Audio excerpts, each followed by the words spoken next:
Buenos días. Espero que se sientan muy felices los que ya empezaron sus vacaciones. Desde el viernes se veía una felicidad particular. Los que se van a enfrentar de sus responsabilidades en la escuela o en la universidad, a los que trabajamos, si acaso, nos dan un día, ¿verdad? Algo así. El año pasado no me tocó ninguno porque no es por ley, depende de la cantidad de trabajo que haya en el lugar donde estás. Pero los que sí les toca descansar, pues disfrútenlo, aprovechenlo bien.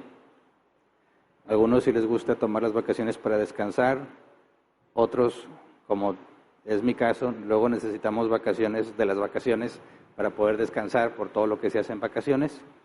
Sabemos que en este periodo también algunos de la iglesia aprovechan y se van, de impíos, no, se van y el domingo, no, ¿verdad? El otro creo que es cuando normalmente hay ausencias por todos los que se tomaron vacaciones aprovechando lo que le llaman Jueves y Viernes Santo. Entonces, disfrútenlo, aprovechenlo. Nosotros aquí vamos a seguir estudiando. Yo no voy a salir de vacaciones y aunque saliera, como quiera estaría aquí para el domingo. Entonces, vamos a continuar nuestro estudio con los que estén también el próximo domingo. Vamos a continuar estudiando el tema de la disciplina. Estamos estudiando los medios de gracia. Vimos que el tema de la disciplina es derivado del de la palabra, ¿verdad? No es un medio de gracia en sí mismo el proceso de disciplina eclesial, es derivado de la palabra, pero es una señal de la verdadera iglesia.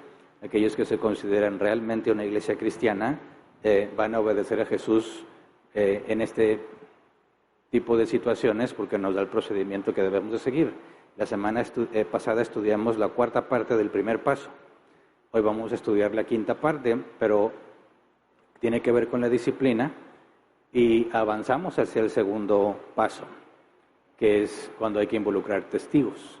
Y vamos a profundizar un poco sobre eso, qué pasa con los testigos, quiénes pueden ser testigos, cuáles son las características de los testigos, cuál es la responsabilidad de esos testigos y qué sucede cuando las cosas no se hacen como deben de hacerse. Porque esto nos da la apertura para el tercer y último paso. Entonces, recordemos que hay dos versículos donde Jesús nos enseña este mismo proceso, bueno, dos pasajes porque son varios versículos, y hay un paralelismo entre Mateo 18 y Lucas 17. Leamos Mateo 18:15, dice, si tu hermano pega contra ti, ve a solas con él y hazle ver su falta. Si te hace caso, has ganado a tu hermano. Y hasta ahí llegamos la semana pasada. Lucas 17, 3 al 4 dice, así que cuídense. Si tu hermano peca, repréndelo. Y si se arrepiente, perdónalo. Aun si pega contra ti 7 veces en un día y 7 veces regresa a decirte me arrepiento, perdónalo. Y estos dos pasajes, Lucas y Mateo, están hablando de lo mismo, de este procedimiento.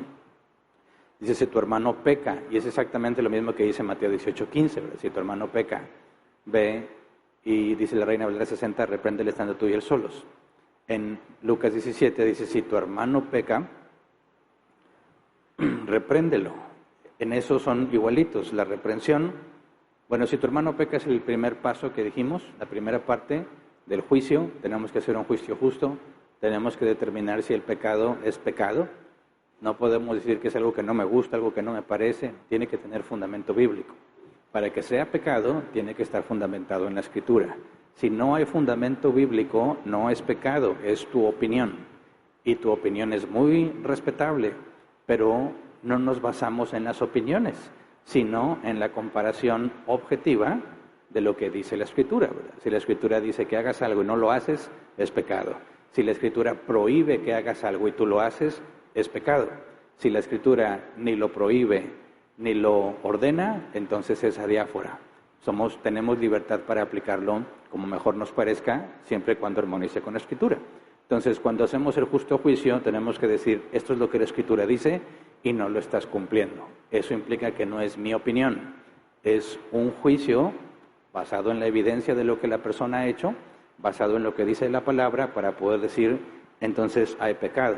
Y Jesús dice, repréndelo, que es la confrontación, que ya lo estudiamos, ¿verdad? Y Mateo nos dice en la palabra griega que es tratar de convencerlo, persuadir a la persona que estamos acusando de haber hecho algo indebido, lo estamos tratando de persuadir con la información bíblica y con la evidencia para hacerle ver que hizo mal y darle la oportunidad de que se arrepienta. cuando dice, y si se arrepiente, perdónalo. El arrepentimiento, que es la tercera parte que vimos, tiene que ver con un cambio en la manera de pensar y una serie de las 5 Cs que se tienen que cumplir para saber si alguien realmente está arrepentido. Y vimos la semana pasada, si se arrepiente, palabras de Jesús, perdónalo. Y esto es una condición. Sí, entonces, si se arrepiente, perdónalo. Por lo tanto, en cuestión del perdón, el perdón bíblicamente está condicionado al arrepentimiento. No hay perdón sin arrepentimiento en la Escritura. En cuanto a faltas menores, lo vimos en el primer paso, en la etapa del juicio justo. En cuanto a faltas menores, debemos tener tolerancia, debemos de ser pacientes, ignorarlo, porque no son cosas que nos vayan a afectar. Pero cuando es pecado bíblico, explícitamente demostrable con la Escritura, entonces no puedes pasar por alto la ofensa, porque entonces traes división, le haces un daño a tu hermano.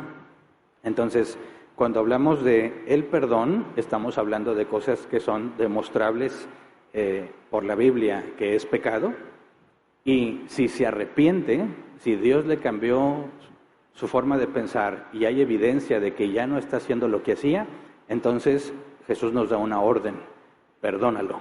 No es una sugerencia, no es una exhortación, no es una invitación, es un mandato. Si se arrepiente, perdónalo. Y la lógica es simple, si Dios ya lo perdonó, yo lo debo perdonar. Entonces, cuando hablamos del perdón, decimos que no es algo emocional, no es algo sentimental, es una decisión, por eso es un mandato. En ningún lugar en la Biblia nos manda a tener emociones, no nos manda a sentir cosas, nos manda a hacer cosas. Y si nos manda a hacerlo, entonces es un acto de la voluntad. Decidimos hacerlo a pesar de lo que podamos sentir. De manera que perdonar implica renunciar al derecho de vengarnos, renunciar al derecho de que nos dé la paga correspondiente o lo que justamente se le demanda en compensación. El perdón implica renunciar al derecho de venganza sí y solo si Dios ha perdonado. Por eso el perdón, aunque tú se lo entregas al ofensor gratuitamente, el perdón no es gratuito. El costo lo absorbemos nosotros, ¿verdad? Cuando alguien te lastima y te duele en el alma lo que te hicieron, pero se arrepiente y Dios te manda que lo perdones, ese dolor no va a desaparecer. Ese dolor es parte del precio que tú vas a absorber al extenderle el perdón, dado que Dios ya lo perdonó. Así que perdonar es doloroso. El perdón, como mandato bíblico, implica que tú absorbes el costo y que tú decides no tratar a esa persona como alguien que hizo lo que hizo, sino que lo tratas como si no lo hubiese hecho. Sin embargo, eso no significa que te olvidas de lo que sucedió. Por eso es importante afirmar que es condicional, porque hay personas que afirman ser cristianos que enseñan que para el perdón no se requiere arrepentimiento. Y vimos y nos metimos a esta aparente contradicción cuando Jesús, cuando lo estaban entregando, cuando estaba a punto de morir, Jesús dijo, perdónalos porque no saben lo que hacen. Y algunos interpretan que esto implica que efectivamente Jesús los perdonó. Eso sería una grave contradicción porque el Evangelio consiste en arrepentirte de tus pecados para ser perdonado. Entonces, cuando afirman que Jesús perdonó sin arrepentimiento, están yendo en contra de versículos muy claros, como las propias palabras de Jesús, cuando dice, y si se arrepiente, perdónalo. Entonces nos metimos a resolver esta aparente controversia, que no lo es, y vimos y demostramos con la Escritura que dado que Pedro le predica a estos mismos que estaban presentes, cuando Jesús le pidió al Padre que los perdonara, Pedro les predica el arrepentimiento de pecados. Le dicen, ¿qué debemos hacer? Estos mismos que pidieron la muerte de Jesús, estos mismos que vieron cómo Jesús murió, y Pedro les dijo, arrepiéntanse. Y muchos se arrepintieron, ¿verdad? De manera que Jesús no extendió su perdón cuando dijo, Padre, perdónalos porque no saben lo que hacen. Porque aparte, el hecho de que no sepas lo que hagas no te quita la responsabilidad, ¿verdad? Jesús nos dio el ejemplo de lo que Él mismo mandó, que debemos ser compasivos aún con nuestros enemigos. Entonces, la disposición a perdonar, es decir, estoy dispuesto a renunciar a la venganza si es que Dios perdona a esta persona. La disposición a perdonar no es lo mismo que perdonar. Entonces, algunos se confunden, piensan que podemos perdonar sin arrepentimiento, cuando lo que la Escritura enseña es que debemos tener disposición al perdón, pero no hay perdón sin arrepentimiento. Entonces, si la persona se arrepiente, nosotros debemos, por mandato bíblico, mandato explícito de Jesús, debemos perdonar. Y quien se niegue a perdonar, se rebela contra Dios.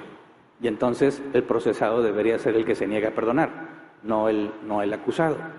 Entonces, cuando las personas concluyen que debes perdonar sin arrepentimiento, distorsionan el Evangelio, porque ya no requieres arrepentimiento, se facilita el abuso, se elimina la responsabilidad y las consecuencias al ofensor y se promueve la impunidad. Puedes hacer lo que quieras sin consecuencias porque nomás basta que digan te perdono y asunto arreglado. Y esa doctrina, que hace mucho daño, es muy común entre falsos pastores y líderes caídos que lo usan como una especie de protección. Entonces, la semana pasada dijimos, ¿qué pasa si la persona no se arrepiente? Ya se le dio la evidencia, se le explicó e insiste que no ha hecho nada malo. Si no hay arrepentimiento, no hay perdón. Por eso se avanza al proceso que sigue, los testigos. Entonces, el proceso que estamos estudiando claramente demuestra que el perdón está condicionado al arrepentimiento. Si en el primer paso lleva la evidencia y el acusado no se arrepiente, no lo puedo perdonar, no puedo decir, bueno, ya cumplí, ahí quedamos. Hay que avanzar al paso que sigue, los testigos. Esta es la demostración de que si no hay arrepentimiento, no puede ser perdonado. Tienes que seguir avanzando en el proceso. Y nos vamos a enfocar el día de hoy en eso.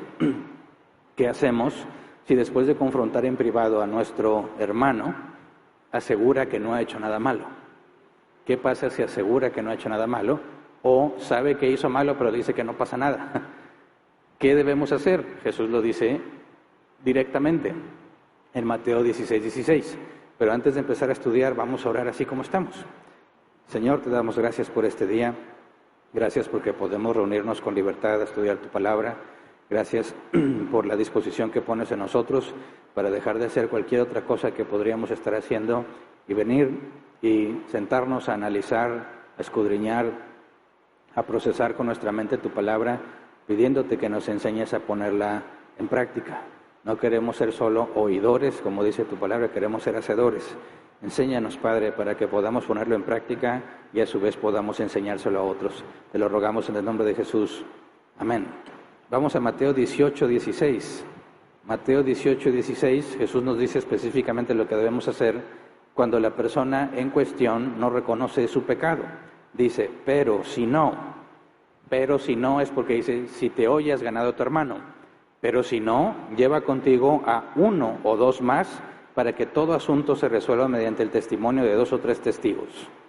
Uno o dos más para que todo se resuelva con testigos. Es decir, este segundo paso tiene que llegar a una conclusión. Dice, se resuelva mediante el testimonio de 2 o 3 testigos. Que implica que los testigos no están aquí ahora para tratar de convencer al que pecó, sino para confirmar si reconoce su pecado o no. ¿Me explico? Este segundo paso es la confirmación indispensable para avanzar al tercero.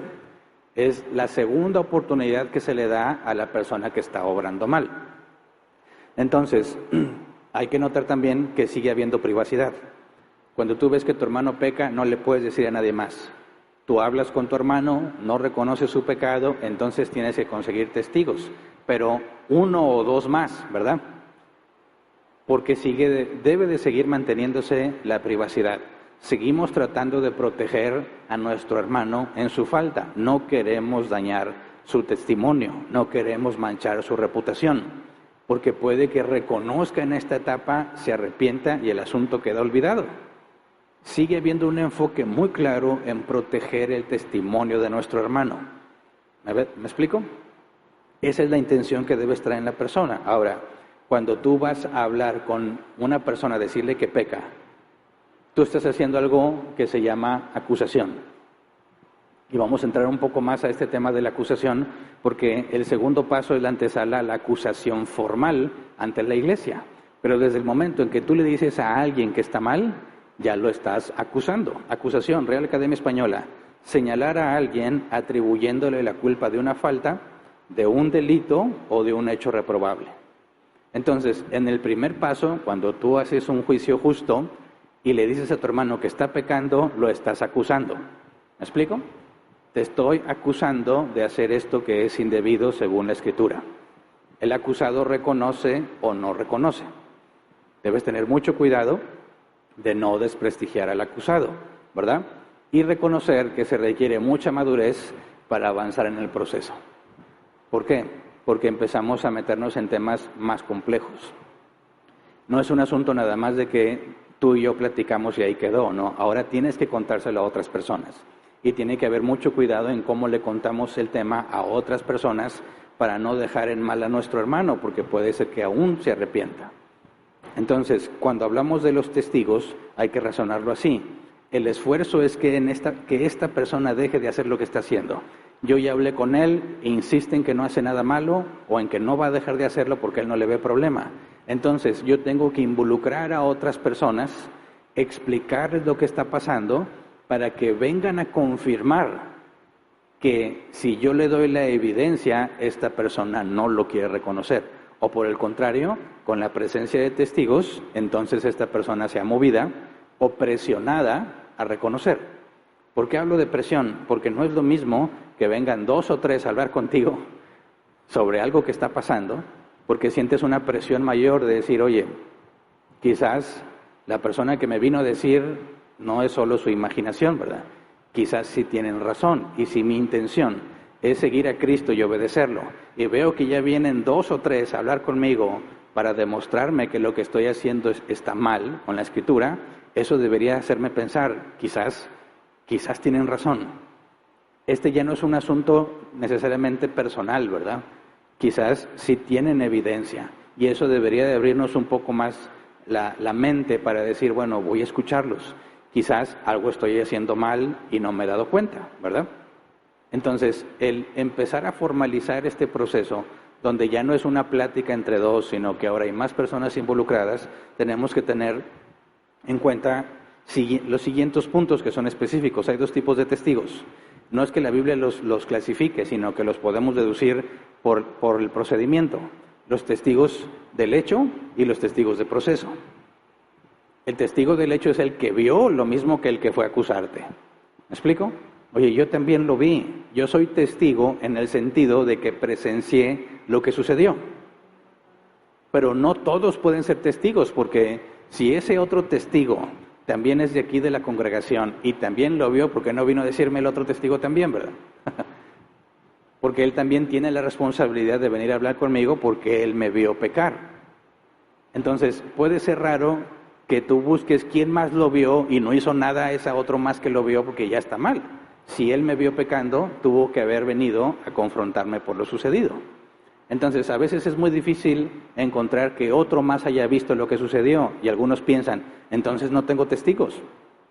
No, yo entiendo que hay testigos de hecho, personas que atestiguaron lo que sucedió, pero el proceso que Jesús expone no son testigos de hecho, ¿verdad? No son testigos necesariamente que presenciaron, sino testigos del proceso.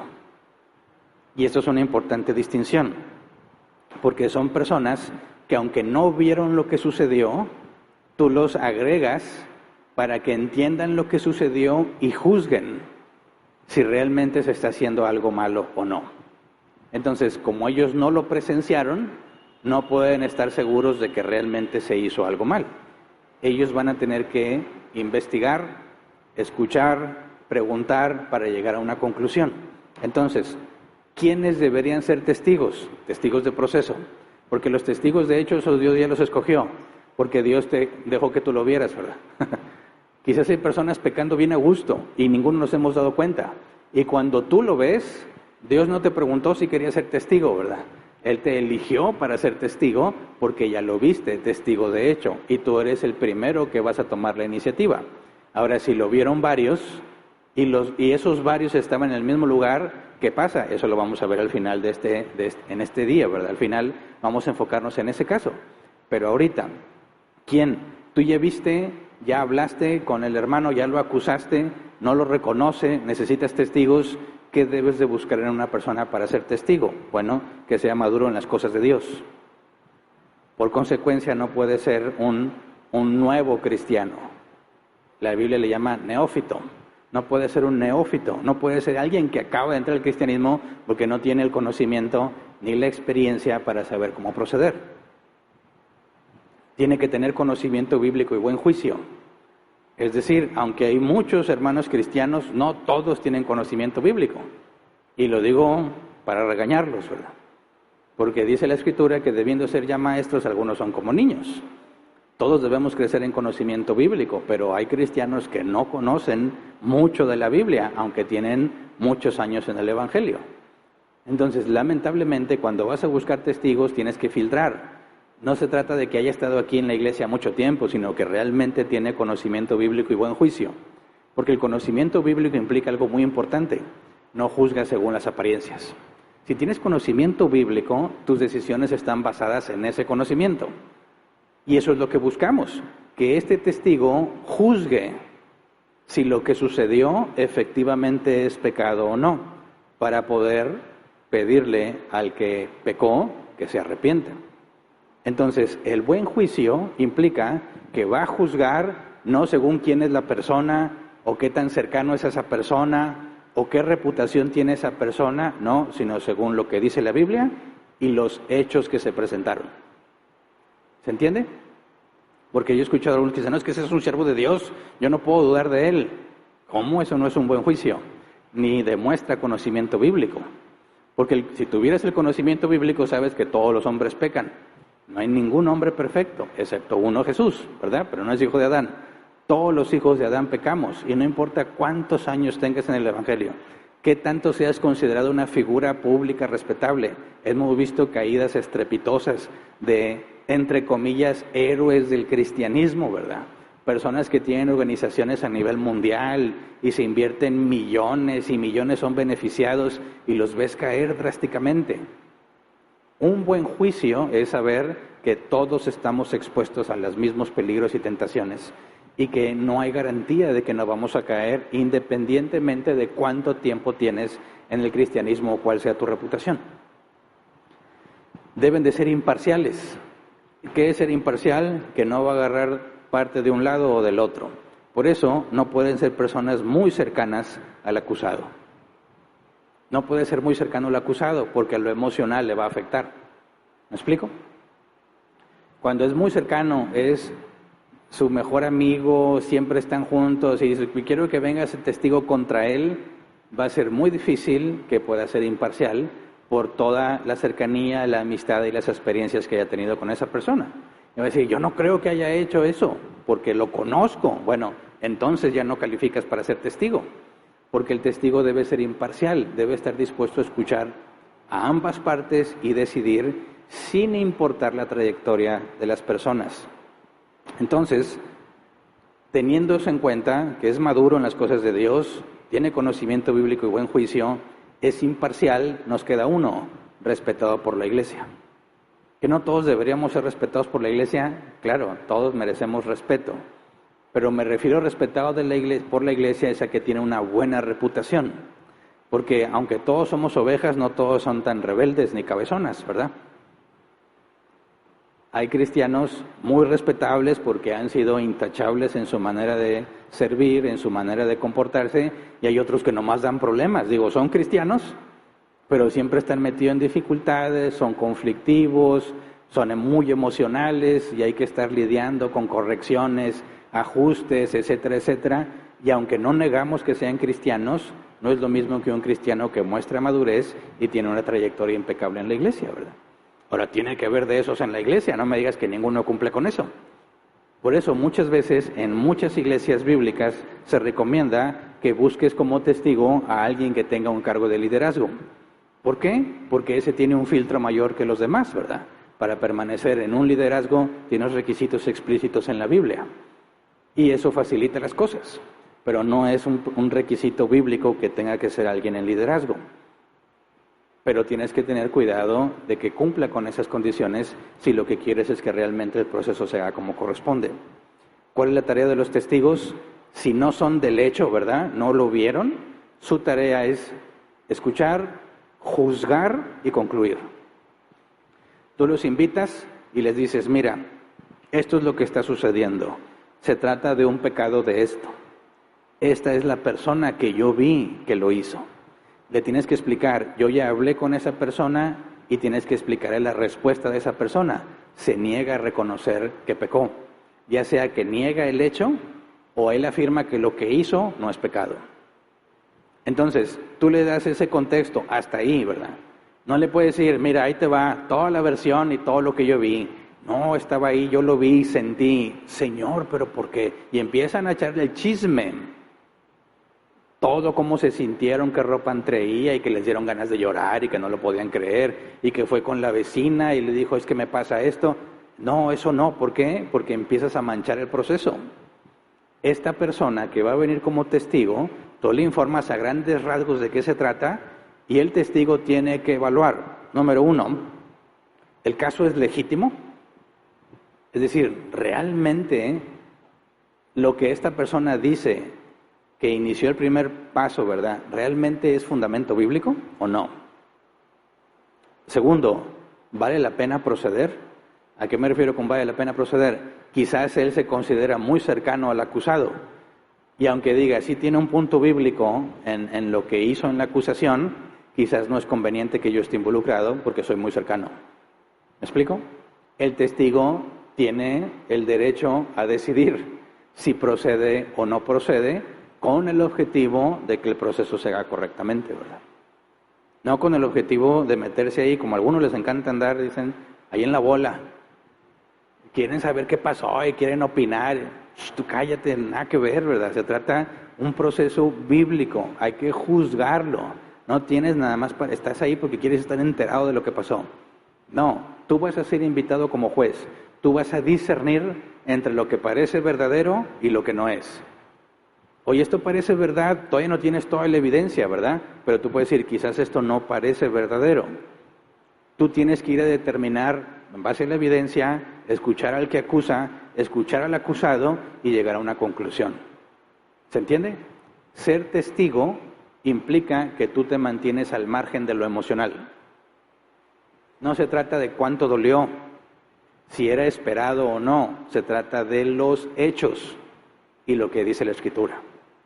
¿Me explico? Entonces, el testigo debe escuchar ambas partes, debe evaluar la información y llegar a una conclusión, es decir, discernir, y confirma si hay pecado o no. Confirma si hay pecado o no.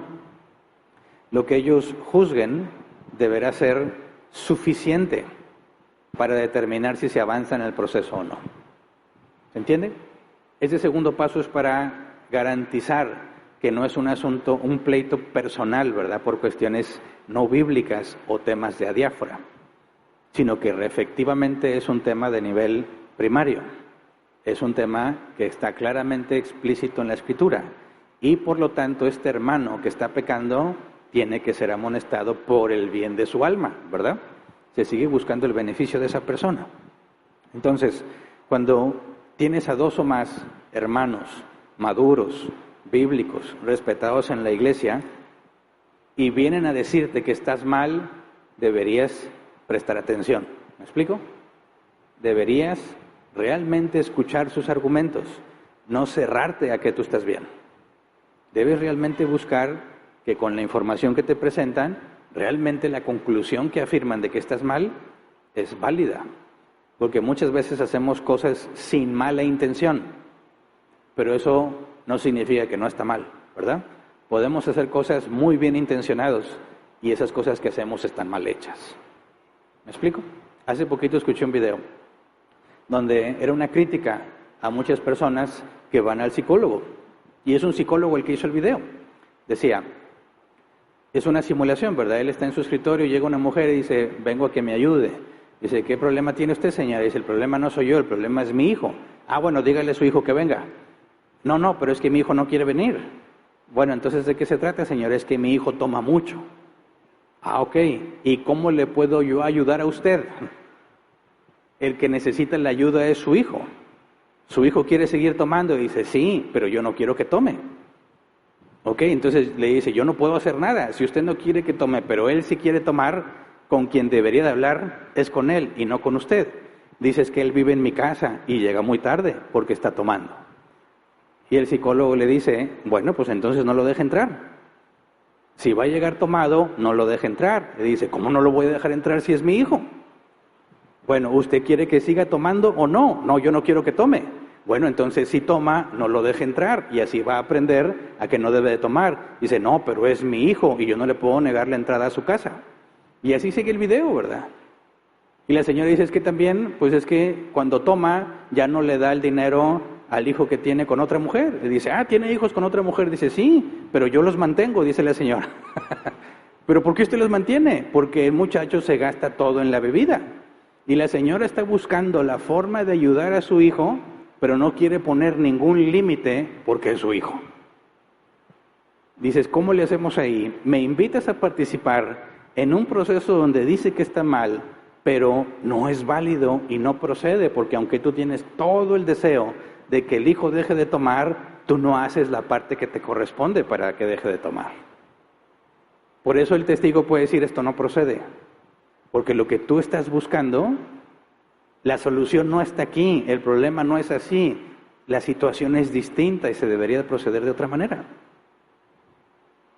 Pero esa es la parte que es necesaria, el juicio, porque cuando viene alguien a escuchar las versiones, tiene una perspectiva única en el proceso.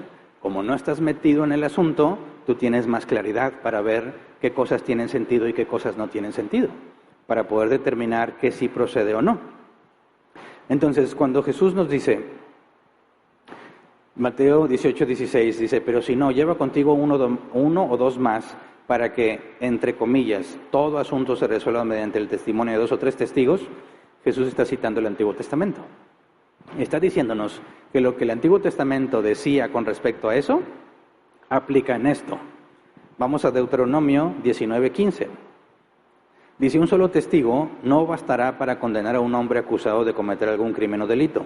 Todo asunto se resolverá mediante el testimonio de 2 o 3 testigos. Y aquí hay un paralelismo muy importante, porque fíjate, dice, un solo testigo no basta para condenar a un hombre. Tiene que haber 2 o más y entonces puede ser juzgado. Antes de que las autoridades tomen un caso para examinarlo, lo que pedían es al menos 2 testigos. Sin eso no se puede examinar el caso. En este sentido es exactamente igual.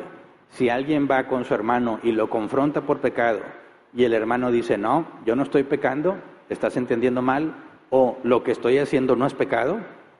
Y si esta persona viniera con los ancianos y vengo a acusar a fulano que está pecando, hey, ¿dónde están los testigos?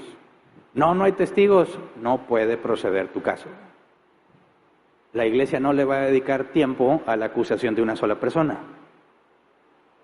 Porque imagínate, ¿cuánto habría, cuántos temas, qué tiempo se tendría que involucrar? No, si se le va a dar seriedad a ese asunto, Jesús dice, tienes que traerme 2 o más. 2 o más testigos. Entonces, el que vio el pecado es 1. Por eso Jesús dice, tráete a 1 o 2 más. Porque si tú involucras mínimo a 1 más, ya son 2 testigos, ¿verdad? El que inició el proceso y el que se agrega. Pero Jesús dice 1 o 2 más, entonces puedes involucrar a 2 más para que amarre mejor, ¿no? Para que el juicio tenga más perspectivas. Pero no puedes avanzar al tercero si no tienes los testigos. No es un proceso que la iglesia deba investigar a menos que haya 2 o más testigos. Este paso es definitivo, ¿verdad? Ahora, notemos la advertencia que Pablo hace a los corintios. Vamos a 2 Corintios 12:21. Dice, temo que, al volver a visitarlos, mi Dios me humille delante de ustedes y que yo tenga que llorar por muchos que han pecado desde hace algún tiempo, pero no se han arrepentido de la impureza, de la inmoralidad sexual y de los vicios a que se han entregado. ¿Qué está hablando Pablo aquí? Ok, va a ir porque hay personas que están pecando. Y va a juzgar a esas personas que están pecando. Pero fíjate qué tipo de pecado. Estos no se han arrepentido de la impureza, de la inmoralidad sexual y de los vicios a los que se han entregado. Son faltas graves, ¿verdad? No son problemas entre hermanos que no se saludaron. Son asuntos claramente contrarios a la Escritura. Y Pablo dice, ahí hay unos que no se arrepienten, pero siguen congregándose, ¿verdad? Estos afirman que no están haciendo nada malo. Aquí ya es un problema, dicen, y me lo han dicho personalmente, es que tú interpretas mal. ¿Cómo estoy interpretando mal si es que no es así?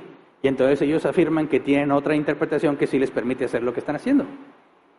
Y muchos en el mundo, en lo secular, te dicen, pues es que si es cuestión de interpretación, cada quien interpreta lo que quiera. ¿En serio?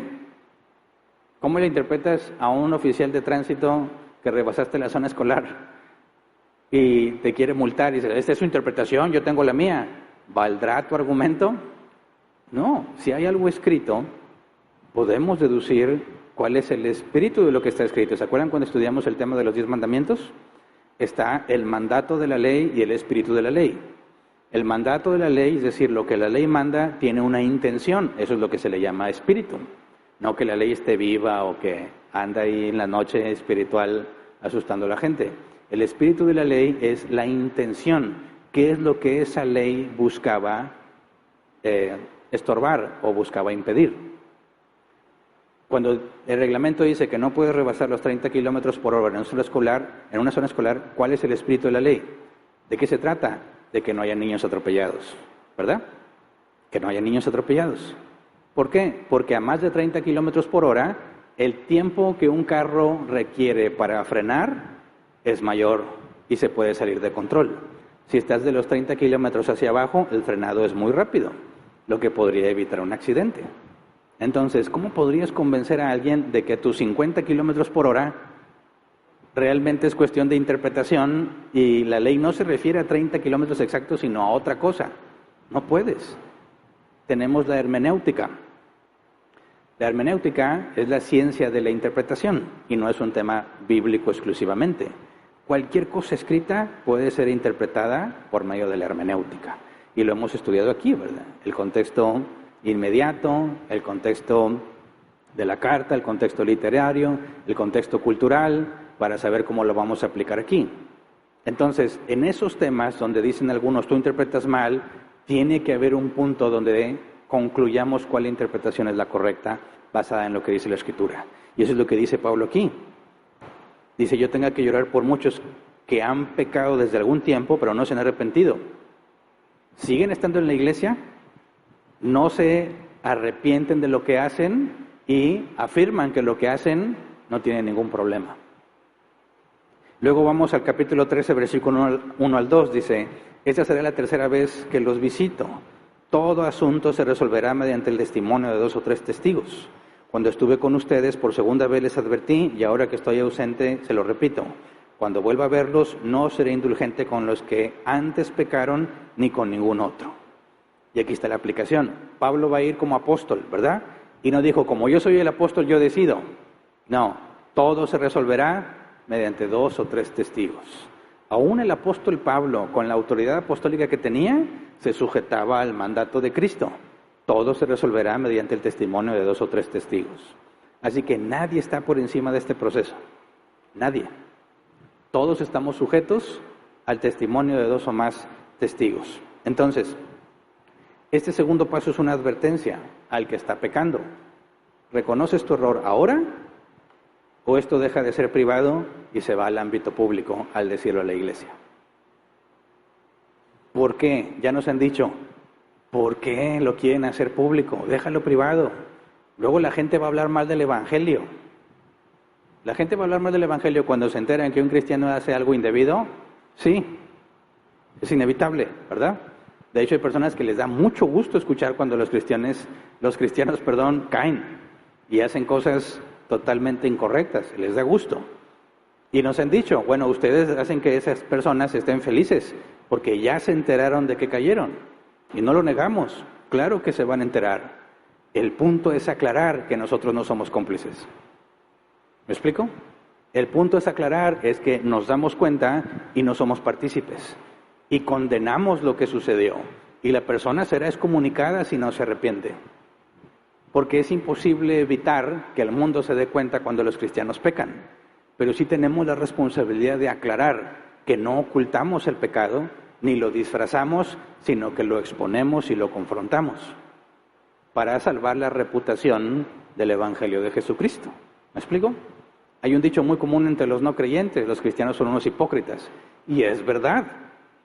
Estamos todos expuestos a la hipocresía. El punto es que La Biblia no nos demanda que seamos hipócritas, ¿verdad? Nos pide que nos arrepentamos de nuestra hipocresía.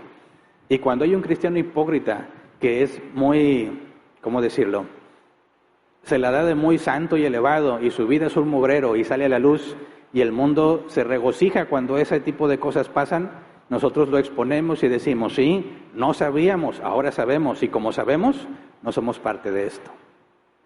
¿Se entiende? Es necesaria hacer esa separación. Entonces, cuando tú llevas los testigos con los requisitos que están puestos, que Jesús estipuló, vemos que el apóstol Pablo aún se sometía a ese procedimiento. Entonces, todos estamos bajo esa autoridad específicamente puesta por Jesús. Ahora, se niega a reconocerlo. ¿Qué está pasando aquí? Eso debería ser suficiente. Tienes hermanos respetables, de buen conocimiento y juicio, que escucharon ambas partes, llegaron a su conclusión y lo sigues negando. Algo huele mal, no sé si me explico. Ahí empieza a haber algo sospechoso. Y hay al menos 3 posibilidades, al menos 3. Número 1, tal vez el acusado ya sabe que está mal, pero es muy orgulloso. Su orgullo no lo deja reconocer. Y dice, yo sé que lo hice, pero no, y empieza a defenderse como quiere. Bueno, ¿sabes o no sabes? Sí sé, pero, es que no hay pero. Si tú estás convencido de pecado, la confesión es parte del proceso. Lo he hecho mal. No hay ningún pero, he pecado contra Dios. Es que yo me sentí así. Es que yo pensé lo que hayas pensado, lo que hayas sentido. Pecaste, reconócelo. Debe de dolerte tu pecado. Debes confesarlo ante Dios y a quienes lastimaste y debes arrepentirte y recuperar tu comunión con Cristo. Pero hay muchos que dicen sí, pero. Ese pero es el orgullo. Hay hermanos orgullosos, ¿verdad? Y tú lo puedes ver. O bueno, depende de la experiencia que tengas. Yo ya he pasado por muchos procesos de esos. Y se les ve en la cara cuando ya entendieron, pero nomás están de necios. No sé si te ha pasado. Al principio se ve como que no entiende. Y luego de repente les cambia la cara. Dices, ya entendió. Pero sigue poniendo excusas. Sí, pero es que ya me tocaba. Es que tú no me entiendes. Ok, ¿ya entendiste? Humíllate, hermano. El que se humilla no va a ser rechazado. Confiesa tu pecado y va a ser perdonado. Ya no hay nada que salvar, no hay reputación que salvar. Pecaste, todos pecamos. Algunos todavía tratan de salvaguardar algo de su buena imagen. No, mi hermano, este es un asunto privado todavía. Los únicos que sabemos son yo, si yo fui a acusarte, y el testigo o los 2 testigos que traje. Reconoce tu pecado y listo, esto no se va a hacer público. Nadie se va a enterar. No tienes por qué tratar de rescatar algo de dignidad o de buena imagen. No se trata de tener buena imagen. Se trata de reconocer que hiciste mal ante Dios, pecaste contra Dios y endereza tu camino. Listo. Por eso a veces hay que tenerles un poco de paciencia con ese orgullo y explicarle que no tiene nada que defender si es que pecó. Esa es la posibilidad 1. La posibilidad 2, tal vez el acusado no es regenerado, no es cristiano y está saliendo a la luz, su disfraz de oveja se le cayó. Estamos ante una cabra loca que a pesar de que la evidencia es clara, sigue negando que peca. En ese caso se tiene que proceder a lo que sigue, no hay de otra. ¿Me explico? También he visto esos casos, personas que pensabas que eran cristianos hasta que los confrontas.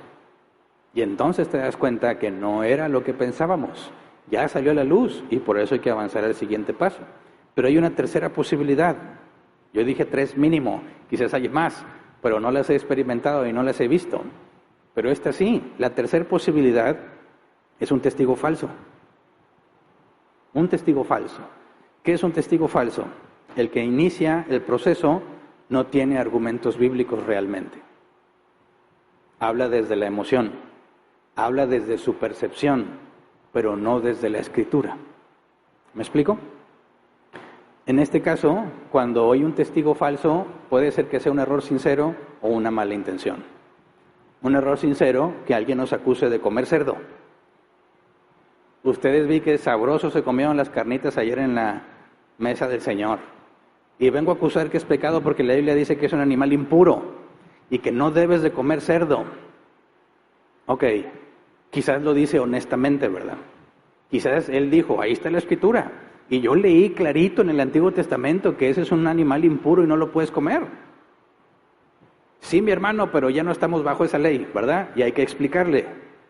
En el Nuevo Testamento, Jesús dijo claramente, lo que contamina al hombre no es lo que entra por la boca y va a la letrina.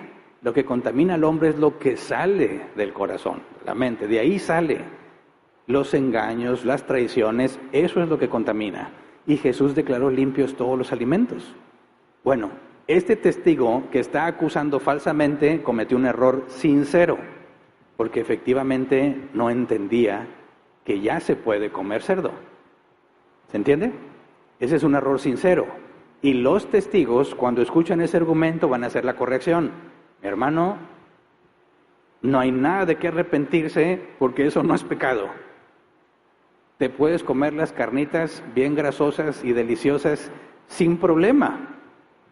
Que tú no quieras hacerlo, que tú en lo personal digas, yo no voy a comer puerco, estás en toda tu libertad de abstenerte, pero no se lo puedes demandar a nadie más, porque no es una ordenanza que aplique en el Nuevo Testamento. ¿Se entiende? El otro caso es la mala intención. Hay una mala intención, y aquí es donde se mezcla lo emocional. Cuando alguien te acusa de pecado, lo primero que tiene que dejar en claro es la evidencia bíblica de ese pecado. Cuando no es fácil para él, cuando no puede presentar la evidencia bíblica, entonces es algo emocional. Está tratando de desprestigiar de alguna manera. Y la Biblia es clara con respecto a eso. Y Dios, desde Deuteronomio 19, instituyó qué se debe de hacer con los testigos falsos. Vamos a leerlo en Deuteronomio 19, 15 al 21. Dice, un solo testigo no bastará para condenar a un hombre acusado de cometer algún crimen o delito. Todo asunto se resolverá mediante el testimonio de 2 o 3 testigos. Si un testigo falso acusa a alguien de un crimen, las 2 personas involucradas en la disputa se presentarán ante el Señor en presencia de los sacerdotes y de los jueces que están en funciones. Los jueces harán una investigación minuciosa y si comprueban que el testigo miente y que es falsa la declaración que ha dado contra su hermano, entonces le harán a él lo mismo que se proponía hacerle a su hermano. Así extirparás el mal que hay en medio de ti. Y cuando todos los demás oigan esto, tendrán temor y nunca más se hará semejante maldad en el país. No tengas consideración a nadie. Cobra vida por vida, ojo por ojo, diente por diente, mano por mano y pie por pie. Fíjate lo estricta de esta regla, ¿verdad? Oye, me acusan, yo digo que no he hecho nada malo, vienen los testigos y examinan y se dan cuenta que efectivamente no he hecho nada malo y que la acusación es falsa. ¿Qué se debe hacer con el testigo falso? Ya dije el caso de un error sincero, se le explica y este que acusó va a decir, no, ya entendí, perdón. Pero cuando insiste, aunque no hay referencia bíblica, se debe de seguir con este procedimiento. Se le debe de hacer a él lo que él quería que le hicieran al otro. ¿Se entiende? Dice el versículo 18, los jueces harán una investigación minuciosa y si comprueban que el testigo miente y que es falsa la declaración que ha dado contra su hermano, entonces le harán a él lo mismo que se proponían hacerle a su hermano. Así extirparás el mal que hay en medio de ti. Está diseñado para que a los otros que se les ocurra hacer lo mismo, vean que no se tolera eso. ¿Se entiende? O sea, imagínate que tú estás feliz de la vida comiéndote las carnitas. Alguien te ve y te acusa y tú le dices, mi hermano, eso no es pecado. ¿Cómo no? Yo lo vi en la Biblia. Yo no dudo que lo hayas visto en la Biblia, pero no aplica. ¿Cómo no? Sí aplica. A mí me lo enseñaron así desde chiquito. Mi pastor que no sé qué me dijo. Ok, pues no lo acepto. ¿Qué va a ir a hacer esa persona? Va a ir a traer testigos, ¿verdad? Vengan hermanos, vamos a juzgar este tema. Yo lo vi y hasta lo olí. Y se me antojó, pero yo no puedo comer. Pero yo lo vi comiendo carne de cerdo. Lo vi con estos ojos. Los testigos hacen esa función. A ver, carne de cerdo, ¿se la robó? No, la compró. Pero entonces, ¿cuál es el problema? Que la Biblia prohíbe comer carne de cerdo. No está prohibido, hermano, eso es para el Antiguo Testamento. Y se amarra y está necio. Ok, sigue insistiendo en acusar falsamente a alguien en algo que no procede, ¿qué se debe de hacer con esa persona? Le llevamos ante la asamblea. Eso es lo que pedía que se le hiciera al acusado, y lo está acusando erróneamente, falsamente. Bueno, esa persona debe ser llevada a la asamblea y debe ser expuesto el caso para que la asamblea le demande a esa persona que se arrepienta. ¿Se entiende? Y Jesús dice, el beneficio de aplicar que todo se resuelva mediante el testimonio de 2 o más testigos es extirpar el mal. Es cierto que evitas que la maldad que hace el acusado la siga haciendo, pero también para evitar que haya testigos falsos. Dice el versículo 21, no tengas consideración a nadie. Cobra vida por vida, ojo por ojo, diente por diente, mano por mano y pie por pie. La ley del talión, ¿verdad? Dicen, ojo por ojo, diente por diente. Hay que aclararlo porque algunos se confunden. No es una orden en la que se demanda que te vengues, no. Es una orden que demanda que el castigo sea proporcional. Para que la justicia sea justa, el castigo debe ser proporcional a la falta. Ojo por ojo, diente por diente, no es diente por ojo, ¿verdad? Proporcionalidad. Según la falta es el castigo, ni más porque ya no es justo, ni menos porque es injusto, como corresponde. Y el testigo falso debe experimentar lo que quería que el acusado experimentara. Y eso está diseñado para que dice, y cuando todos los demás oigan esto, tendrán temor y nunca más será semejante maldad en el país. Y aquí está hablando de los falsos testigos. Por esa razón, tenemos que tener muy en serio el criterio bíblico para ir a acusar a alguien. Porque si no, el expuesto vas a ser tú, si no examinaste correctamente la evidencia bíblica. Por eso vamos a ver en 1 Timoteo 5:19, Pablo instruye a Timoteo, quien estaba a cargo de la iglesia. Aún, tengo entendido, aún no se establecían ancianos como tal. Timoteo era la única autoridad ahí y tenía el mandato de establecer ancianos. Dice 1 Timoteo 5:19, no admitas ninguna acusación contra un anciano, a no ser que esté respaldada por 2 o 3 testigos. Ahora, ¿qué significa esto entonces? ¿Tiene relación con Mateo 18 o no? Claro que tiene relación con Mateo 18 y está pidiendo exactamente la misma demanda que aplica para cualquier otro miembro común de la iglesia, ¿verdad? Todos, nadie puede ir a acusar formalmente a alguien a la iglesia si no tienes 2 o más testigos. ¿Se entiende? Es una forma de proteger a las personas contra los falsos testigos. Porque imagínate que la iglesia siempre tenga que investigar el caso porque una persona se queja, no sería para nada eficiente. La iglesia se va a poner a investigar los casos cuando traen testigos que afirman que ya se siguieron los primeros 2 pasos y la persona sigue sin reconocer su pecado. Entonces la iglesia, el liderazgo, se va a poner a investigar y la conclusión será comunicada a la asamblea. Pero ese paso todavía no lo estudiamos. El punto aquí es que afirma, no admitas ninguna acusación contra un anciano, a no ser que esté respaldada por 2 o 3 testigos. Esto tiene implicaciones importantes. Número 1, cuando te acusen falsamente, tienes esta protección, ¿verdad? Porque hay personas, y tú lo puedes ver en la Biblia, y el apóstol Pablo le pasó, personas malintencionadas que van a tratar de arruinar tu reputación. Y ahora con las redes sociales eso es mucho más fácil, ¿verdad? Porque desde la comodidad de su casa y con sus dedos pueden hacer mucho daño a la reputación de una persona que le pudo haber costado mucho tiempo construir. Y empiezan a hablar barbaridades y que es hereje y falso maestro, etcétera, etcétera. Y todos lo escuchan o lo leen, según cómo haya sido el medio. Y empiezan a sacar sus conclusiones. ¿Y cómo aplicas el castigo que Jesús enseñó con ese tipo de personas? No puedes, porque están escondidos detrás de redes sociales. No lo hicieron personalmente, se quedan impunes. Porque no puedes tú hablar por hablar y acusar a alguien solamente porque te cae mal, o porque te hizo sentir mal, o porque dijo algo que no te gustó. Eso demandaría justicia para que a ti te aplicaran lo mismo que tú estés haciendo para él, pero se quedan impunes. Pero a Dios no se le escapa nada, ¿verdad? A Dios no se le escapa nada. Y Él va a hacer justicia. Pero fíjate la seriedad de este asunto.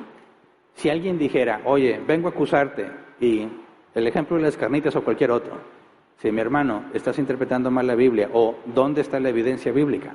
Eso es lo primero. Cuando alguien llega a decirte, yo creo que tú estás pecando, ok, ¿cuál es la evidencia bíblica? ¿Qué pasa si te dicen, no lo sé, pero sé que estás pecando?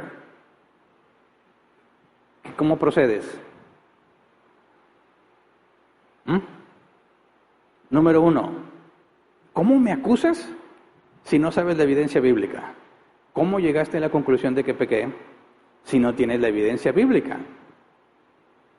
A lo mejor sí es pecado, a lo mejor no.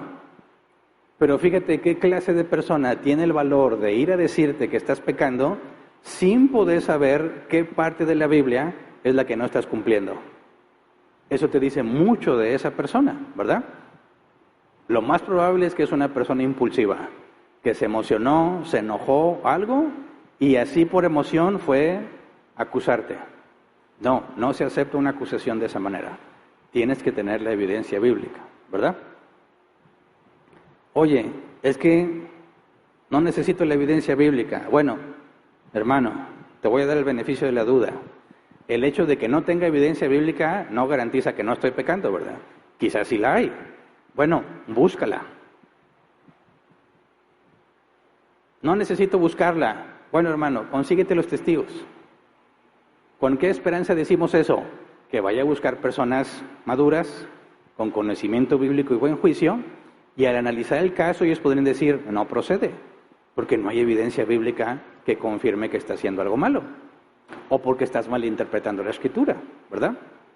Fíjate bien, nuestro objetivo no es decir, no avances en el proceso, por favor, no, aquí nos arreglamos, ¿cuánto quieres o cómo le hacemos? Como tristemente muchos hacen, no el soborno, pero no quieren que les den el proceso. Te voy a aplicar Mateo 18, ya, ahora sí lo voy a hacer.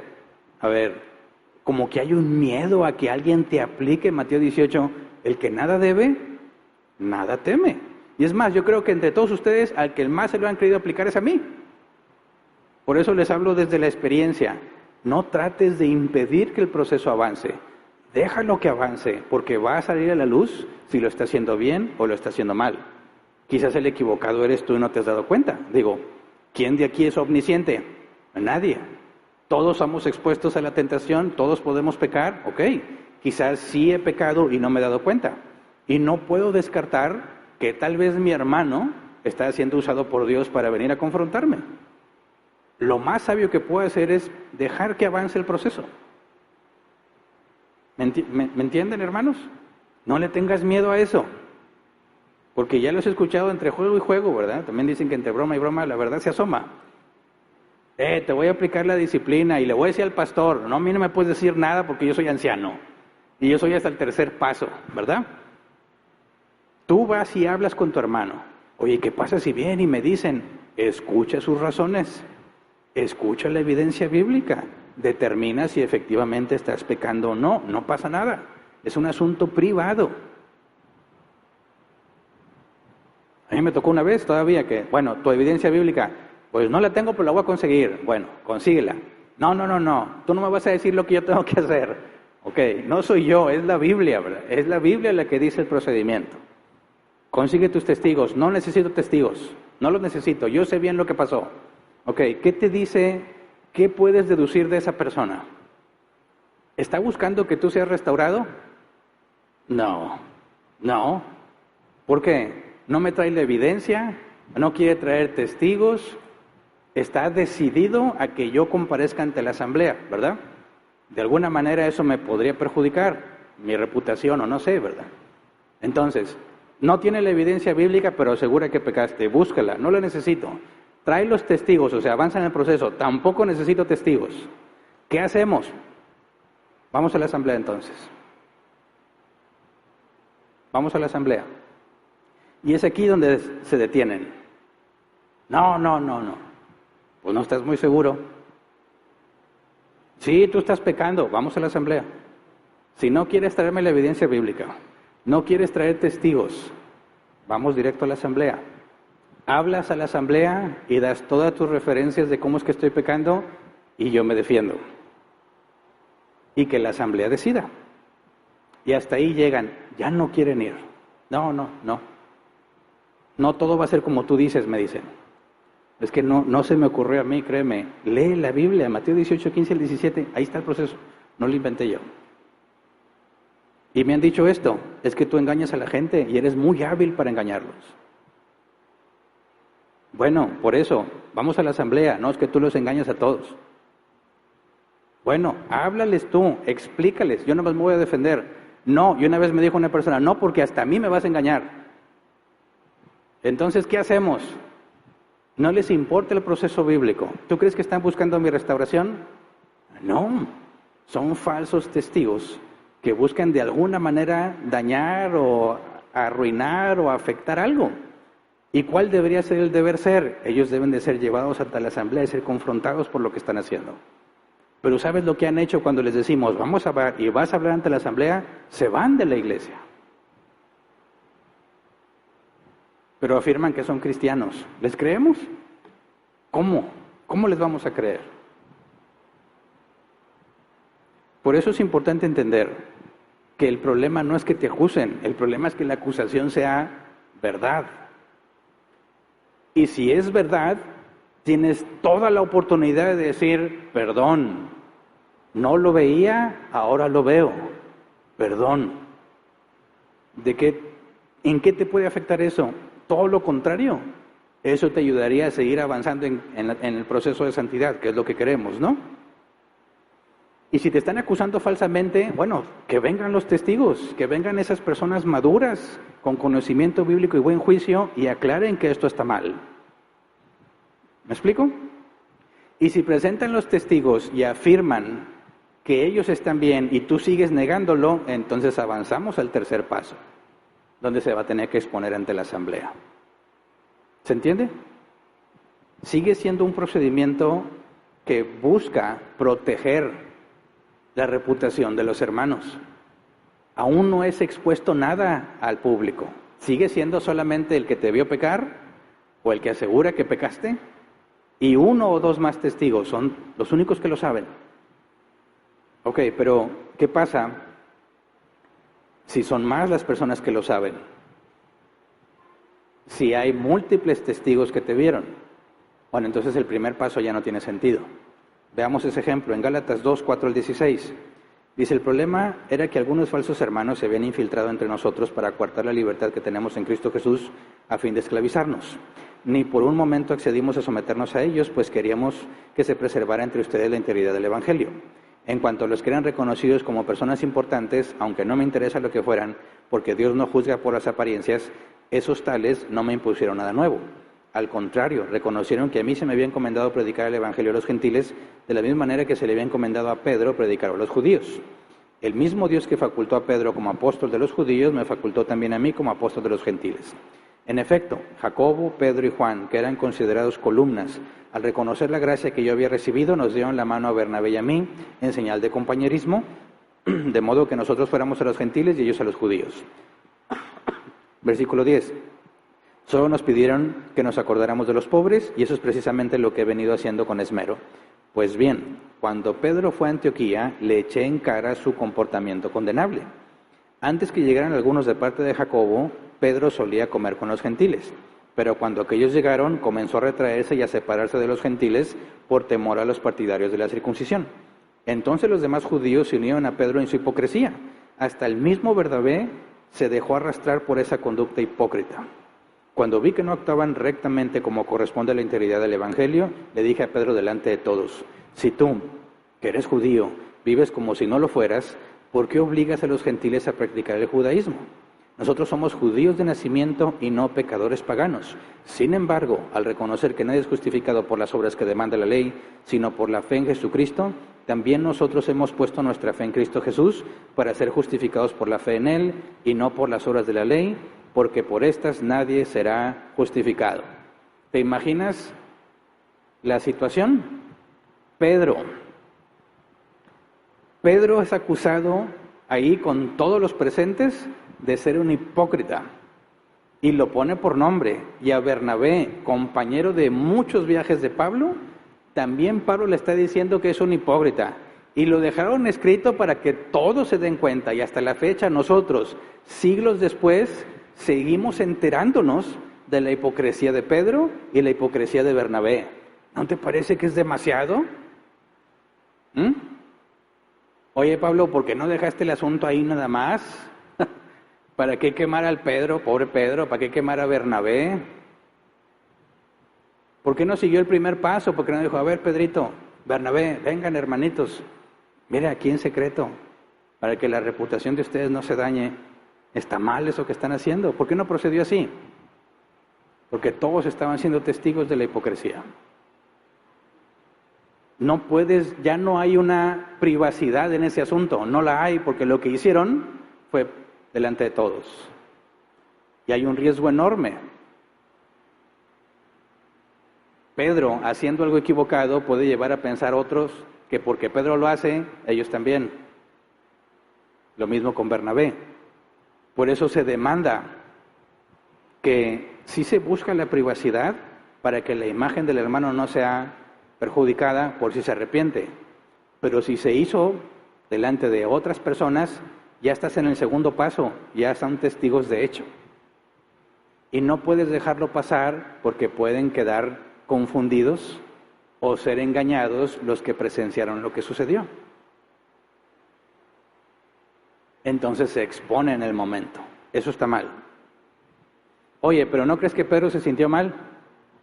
Y qué bueno que se haya sentido mal, porque eso es lo que la Biblia enseña, que es la tristeza la que nos lleva al arrepentimiento.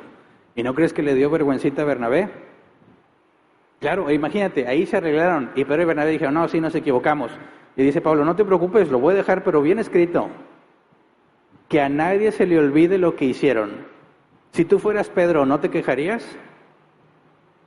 Oye, pues no es para tanto, Pablo. Ya nos arreglamos, ¿no? Ya lo reconocí. ¿Para qué lo apuntas? Como ese detalle entre Juan y Pedro que corrieron a la tumba. Juan está escribiendo y dijo, y yo llegué primero y le gané a Pedro. Y dejó que todos supieran que él corría más rápido que Pedro. Y Pedro, pues qué necesidad, ¿verdad? Bueno, no es lo mismo que registre quién llegó primero, que eso no tiene ninguna relevancia, a registrar el pecado de Pedro y el pecado de Bernabé para que quede por las generaciones. Siempre que llegara Pedro a un lugar, decir, Pedro, ¿este es Pedro el de la carta? ¿Este es Pedro el hipócrita? No, ¿cómo que el hipócrita? Fue perdonado. Se arrepintió de su pecado. Tú no le puedes seguir llamando hipócrita porque se arrepintió. Dios lo perdonó. Pero no se esconde el hecho del error de una persona claramente reconocida como autoridad en la iglesia. Por eso si vamos a 1 Timoteo 5, 20, dice a los ancianos que insisten en pecar, repréndeles públicamente. Vamos a profundizar un poco más de eso en el siguiente paso, cuando se dice a la iglesia. Pero fíjate bien cómo está este asunto. ¿Buscas mantener la privacidad del que pecó? Si es que eso es posible. Si se hizo delante de otros, ya no hay privacidad. Él ya se expuso visiblemente. Y entonces hay que hacer la corrección en ese momento. ¿Por qué en ese momento? Por el bien de todos los presentes. Porque tú no sabes cómo se va a llevar esa información a otras partes. Tú no sabes cómo se la van a contar a otro y la confusión que eso genera. Entonces se debe de hacer en el momento. ¿Me explico? ¿Tienes el valor de hacer eso? Se requiere mucho valor, ¿verdad? No, pues Pedro estuvo con Jesús, fue enseñado directamente por Jesús. Tú podrías decir, yo no sé más que Pedro. Seguramente Pedro sabe más que yo. Alguna buena razón debe tener. No, pero ¿qué dijo Pablo? Es un hipócrita. Porque sí estaba comiendo con los gentiles, pero cuando llegan los judíos ya no quiere comer con los gentiles. Si estaba comiendo con los gentiles, ¿qué clase de comida comía? Pues alimentos impuros para los judíos. ¿Cuál era el problema de que comiera con los gentiles? Lo que está comiendo y en compañía de quien está comiendo. Porque los judíos no se mezclaban con los gentiles. Llegan los judíos, aunque son cristianos, Y Pedro se aparta para no tener problema con ellos. Y entonces los gentiles se dan cuenta que le pasó a Pedro. Ya no come con nosotros, ya no está con nosotros desde que llegaron los judíos. Qué problema tan serio. Por eso Pablo dice, y lo deja por escrito, tú eres judío pero no vives como judío, es decir, comes de todo y te juntas con todas las personas. ¿Por qué eres hipócrita? ¿Por qué te apartas cuando llegan los judíos? Ese no es un asunto personal, es un asunto bíblico. Y por eso fue confrontado. ¿Se entiende? Entonces, piensa, ¿qué pasaría si te invitan a un lugar donde alguien está predicando y lo que predica es falso? ¿Qué tendrías que hacer tú?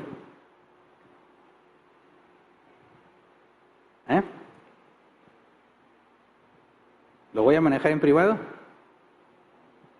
No puedes. No puedes.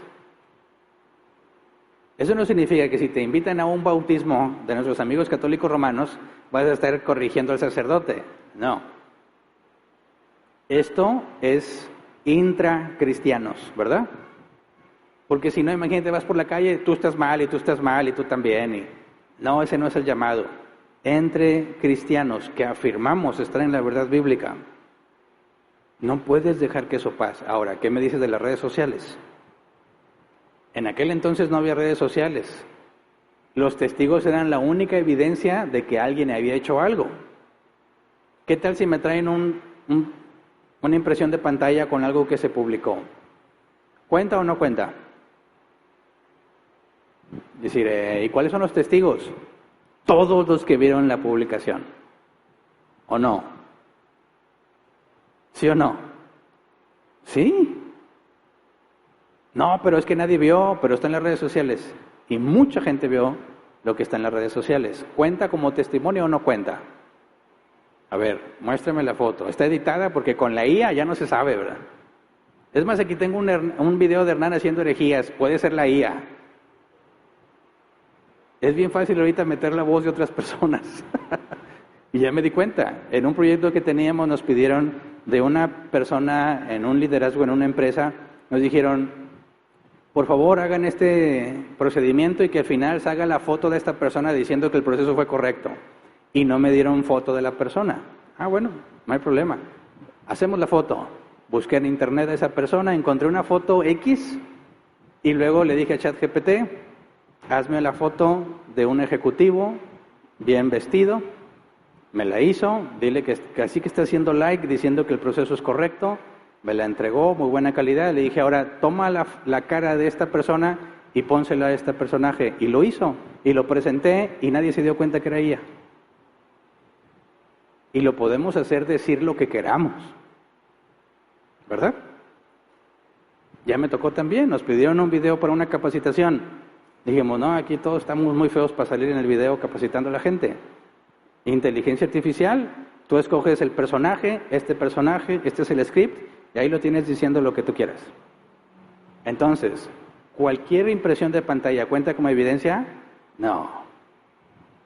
No, pero si me muestras la fuente, sí podemos verificarlo. Si varias personas independientes tienen la misma evidencia, entonces es posible que sí. ¿Me explico? Oye, aquí está el audio donde Hernán dijo, ahorita ya no se sabe con el audio.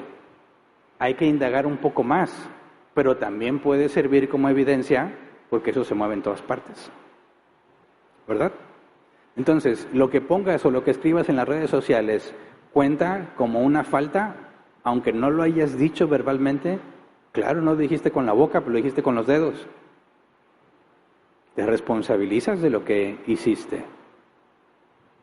Entonces, a ver, cuando hablamos entonces de que alguien de entre nosotros publica una herejía o le da me gusta a una herejía, ¿tenemos responsabilidad? Sí tenemos responsabilidad. ¿Por qué le estás dando me gusta a esa herejía? Porque la gente que lo vea va a pensar, pues él es bíblico y él acepta eso, ha de ser bueno. Y eso es un error, eso no es pensar correctamente, pero así piensa mucha gente. Tienes responsabilidad con lo que pones en tus redes sociales. Tienes responsabilidad en los videos, en lo que le das me gusta, en todo eres responsable porque lo estás haciendo tú. Por eso es muy importante entender que cuando llevas a los testigos, si no son de hecho, porque lo vieron, pueden ser del proceso. Y las redes sociales cuentan. Y tu actividad en redes sociales cuenta. Ahí está la prueba. ¿Y cuál es el objetivo? Que sea restaurado. Pero si no aceptas, ahí está la evidencia, es clara. Tienes a los hermanos maduros, con conocimiento bíblico y buen juicio, respetados por la iglesia, afirman que estás mal y sigues insistiendo en que no, tenemos que avanzar. Pero ya no va a ser privado. Ahora es ya nos preocupa a todos. Tu vida y tu situación particular sigue siendo una muestra de amor por ti. Lo más fácil es decir, pues haz lo que tú quieras, a mí no me estés trayendo molestias. No, estamos llamados a cuidarnos unos a otros. Avanzamos al paso que sigue. Y cuando alguien diga, ¿y a mí qué? Pues eso peleense ustedes. ¿Cómo que a ti qué? Si somos un cuerpo. Es un mandato de Cristo. Vas a participar y a juzgar qué es lo que está pasando para llegar a una conclusión. Por eso es muy peligroso, en ese tipo de cosas, es muy peligrosa la ignorancia. Es como en la democracia. ¿Cuál es el punto débil de la democracia? La ignorancia. ¿Verdad? Porque si todos votan y la mayoría son ignorantes, es muy fácil engañarlos. Y como son mayoría, ganan.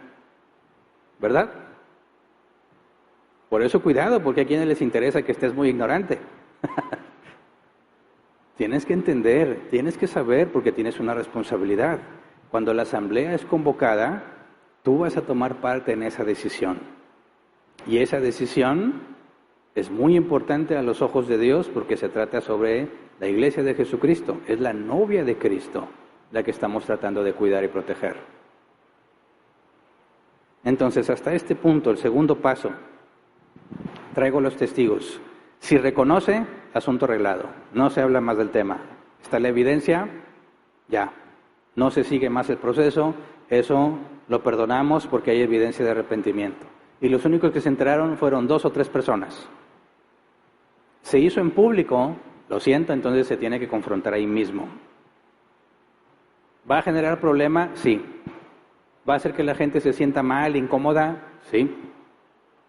¿Puede que algunos tengan una mala opinión? Sí, pero es lo que la Biblia dice. ¿Verdad? Y confiamos en que haciendo lo que Dios dijo, es lo mejor que podemos hacer. Así que se confrontará. ¿Vas a hacer el aguafiestas? Sí. Pero es lo que Jesús mandó. Y lo confrontas. Ahora, si la acusación es falsa, entonces se confronta al testigo falso. Y si el testigo falso no reconoce, entonces se lleva al testigo falso al último de los pasos, porque se le debe de aplicar a él lo que quería que se le aplicara al otro. Entonces, si tú acusas falsamente, no un error sincero, el error sincero lo podemos cometer cualquiera, pero cuando me expliquen, lo voy a entender y ya no voy a persistir. Pero si persistes, se te va a aplicar a ti, testigo falso, por atreverte a condenar a un hermano que no ha hecho nada malo. Y si llega a la iglesia, va a ser del conocimiento de la asamblea, que tú acusaste falsamente a uno entre nosotros. Y se te demandará que te arrepientas. Si no, puedes terminar excomunicado. Dices que irónico, el que quería que disciplinaran a uno, terminó siendo excomunicado por ser un falso testigo. Así que va de las dos formas, ¿verdad? Entonces, hasta aquí nos vamos a quedar.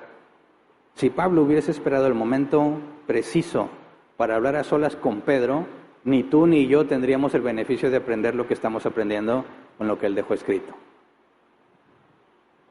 Así que no nada más nos beneficia a nosotros, beneficia a todos los que de una u otra manera se enteran de esto, porque se deja el antecedente de que se hacen las cosas como Dios dijo, cueste lo que cueste. ¿Estás dispuesto? Vamos a ponernos de pie y vamos a orar.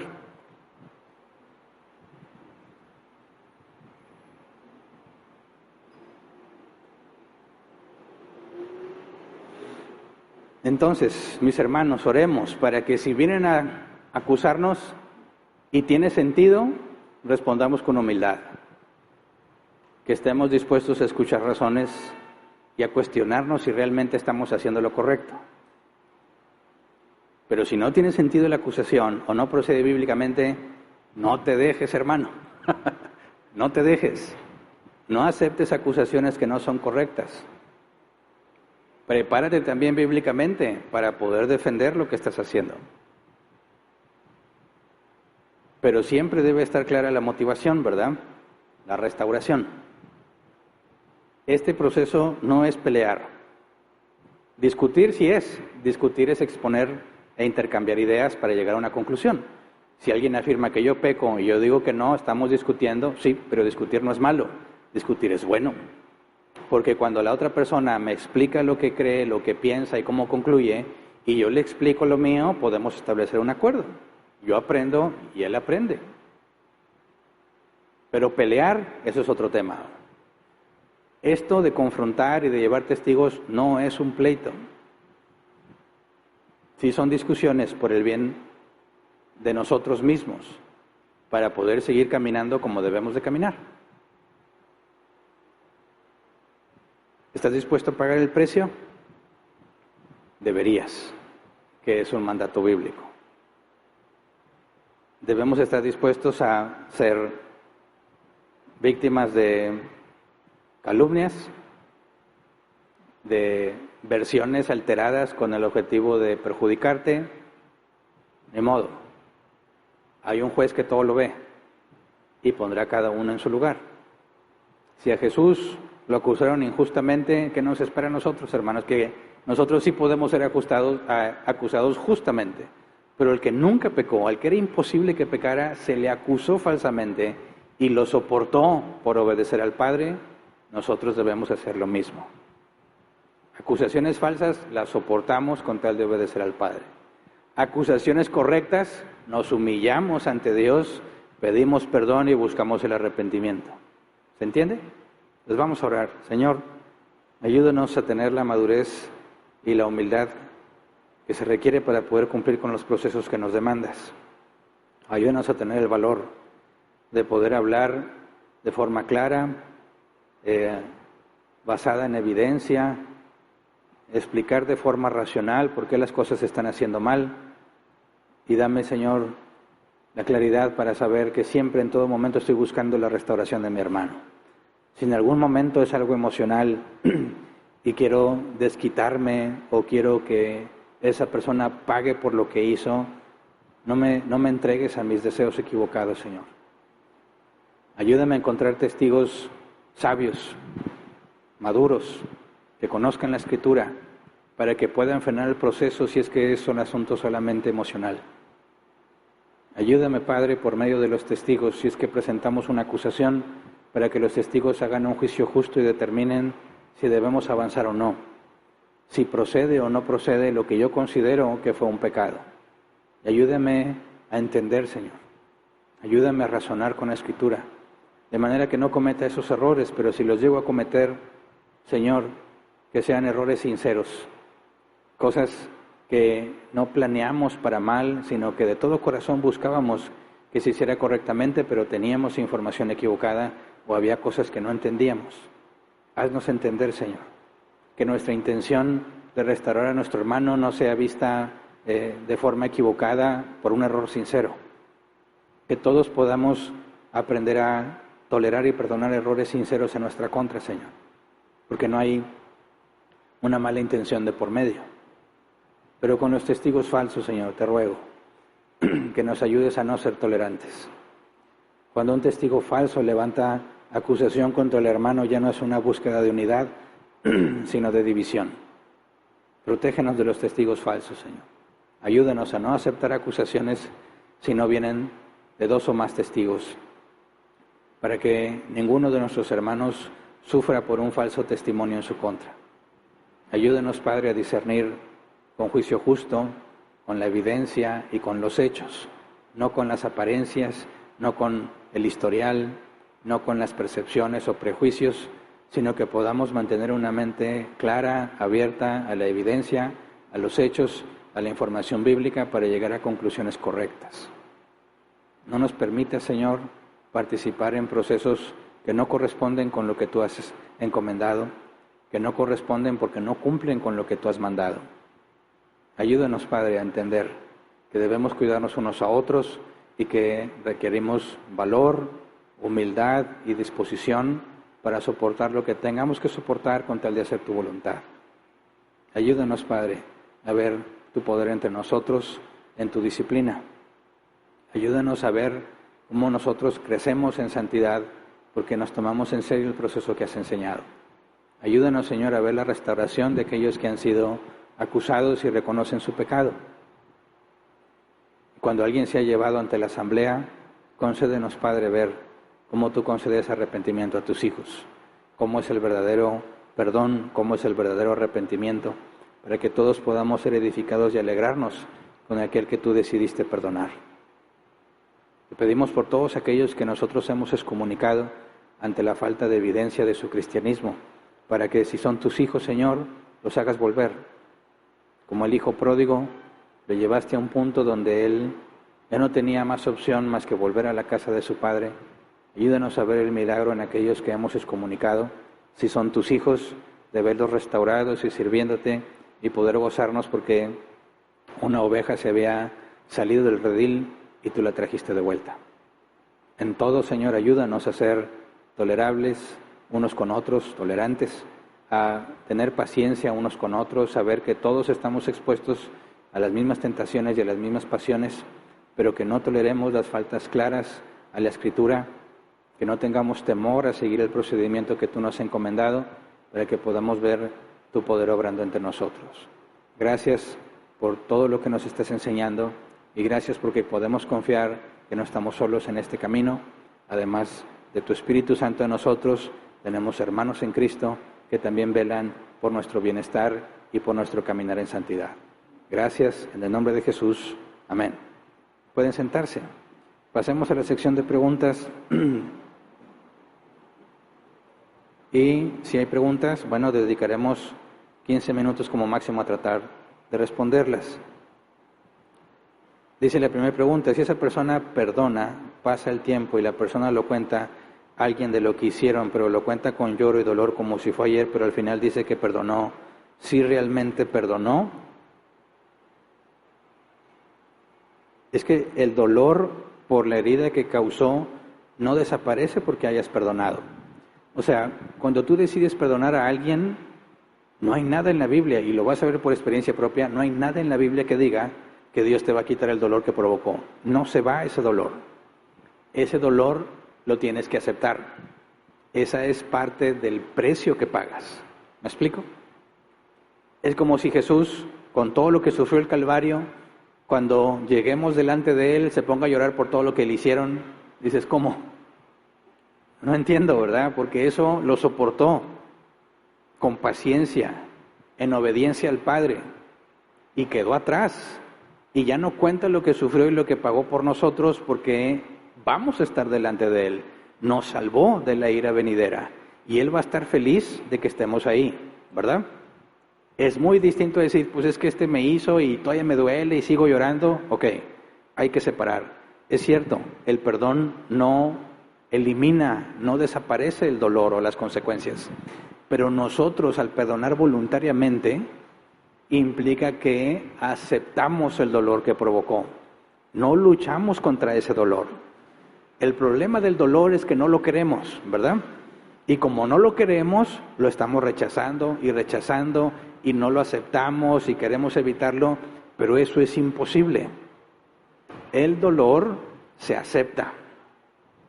Ok, dolió y dolió mucho, pero lo acepto. No nada más acepto lo que viene bueno de parte de Dios y me hace feliz, también lo que me duele. Y el aceptar ese dolor es parte de ese duelo, de reconocer que ya no vas a recuperar lo que tenías, no vas a volver a ser como eras. Ahora es diferente, Por eso, cuando hablamos de adulterio, cuando hablamos de traiciones, te deja una herida grave, una herida abierta que Dios no va a sanar en automático. Es algo que tú vas a tener que procesar y aceptar y decirle, Señor, tú eres el que puedes convertir el mal en bien. Y este mal que me hicieron en tus manos me puede hacer mucho bien. Y esta herida que tengo abierta, Dios me va a ayudar a sanarla conforme acepte el dolor y el sufrimiento que conlleva el perdón que di. Y entonces cicatriza y la puedo dejar atrás. Y puedo recordar, y aquí está la cicatriz, pero ya no duele. ¿Me explico? Pero es un procedimiento. No es algo sobrenatural de que se te quitó y ya. Porque en ese proceso de sanar la herida, tienes que hablar mucho con Dios, tienes que madurar mucho en aceptar lo que Dios ha decidido para tu vida y aprendes a tolerar al hermano. Puede ser tu esposo, tu esposa, puede ser algún hermano muy cercano, un familiar. Esta herida que me dejó me hace crecer como persona y entiendo más a Dios en lo que Él tuvo que soportar para que yo fuese perdonado. Y no se compara lo que tú y yo soportamos contra lo que Jesús soportó, ¿verdad?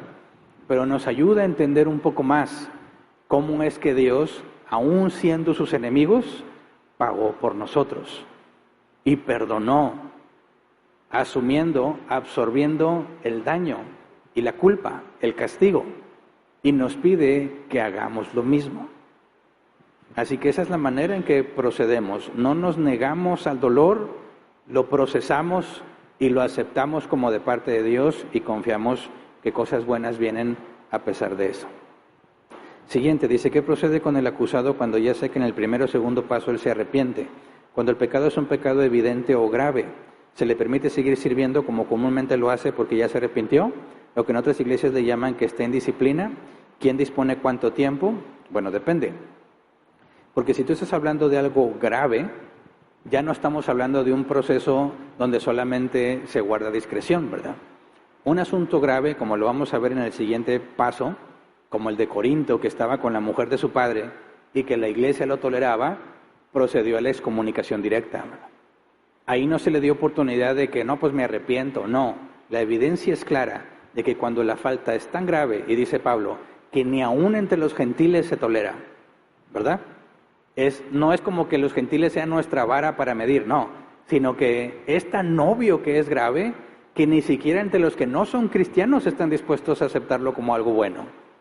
Entonces, ahí no se procede buscando su arrepentimiento, se procede a la excomunicación directa, porque no hay nada que nos haga pensar que el tal es un cristiano con lo que hizo. Entonces, cuando tú hables de una falta grave, no se le da oportunidad de arrepentimiento, se procede a la excomunicación y que el arrepentimiento suceda allá, fuera de la iglesia.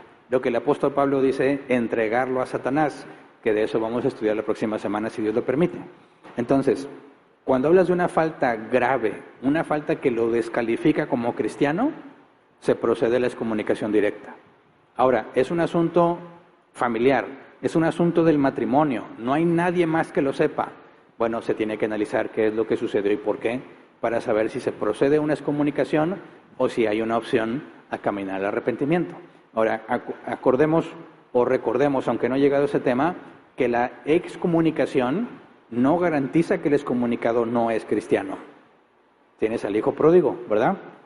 Se fue de la casa de su padre, se hundió en la perdición, pero Dios lo hizo volver. Entonces, la excomunicación en ninguna forma garantiza que la persona excomunicada no esté en el libro de la vida. Es más bien el último paso en el proceso donde ya agotamos el recurso humano y ahora solo quedamos esperando lo que Dios quiera hacer. Pero eso lo veremos si Dios lo permite el próximo tema. Siguiente, dice, he oído a cristianos decir que si no perdonas de corazón sería hipocresía. ¿Eso es cierto? ¿O no habría que preguntarle qué entienden ellos con perdonar de corazón? En el contexto bíblico, el corazón es la mente.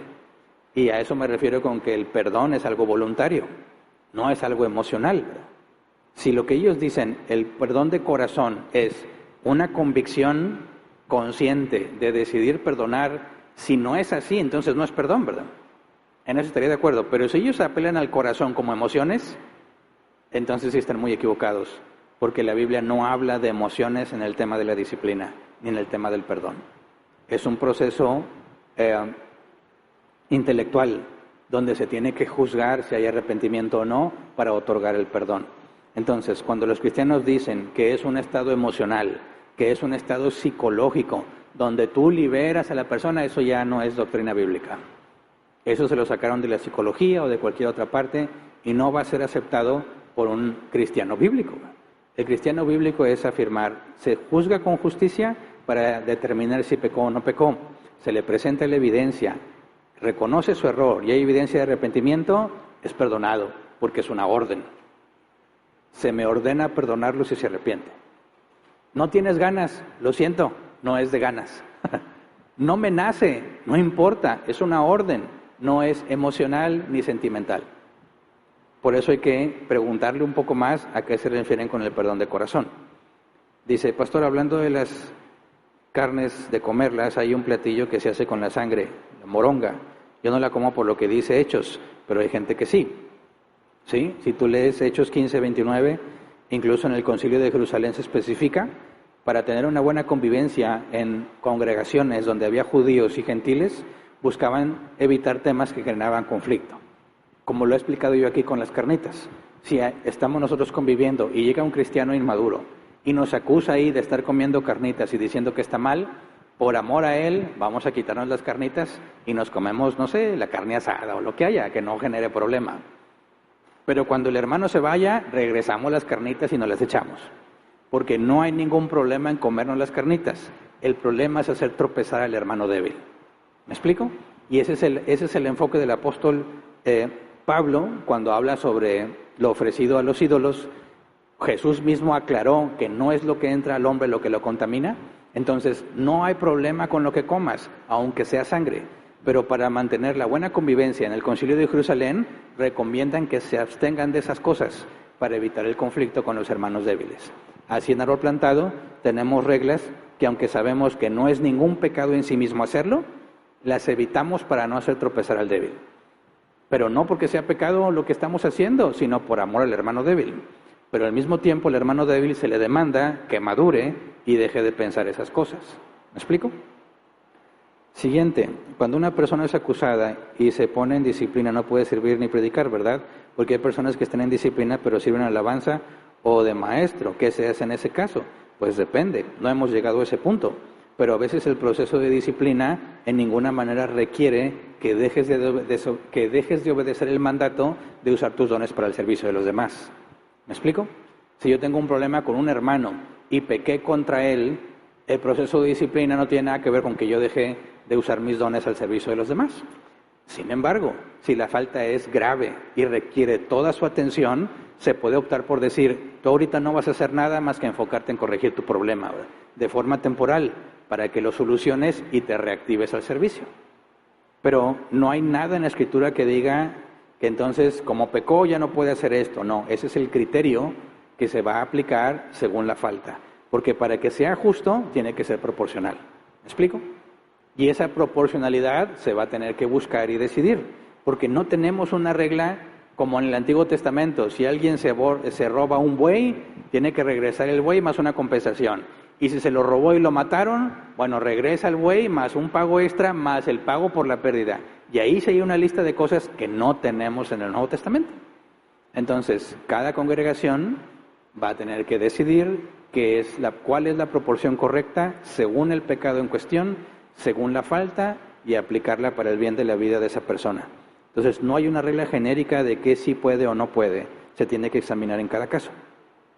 Siguiente, dice, por lo que dice en Génesis 9:4, prohibido consumirla desde el diluvio, Levítico 17:10, Dios se pondrá en contra del que consuma, y Hechos 15:29, de este animal es ahogados, fornicación o sacrificio.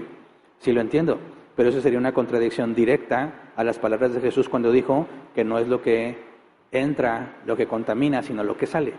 Y si tú lees, ahí dice, haciendo limpios todos los alimentos. Y luego tienes el caso con Pedro, en la visión que tiene, cuando ve descender una sábana con animales impuros, y Dios le dice, Pedro, mata y come.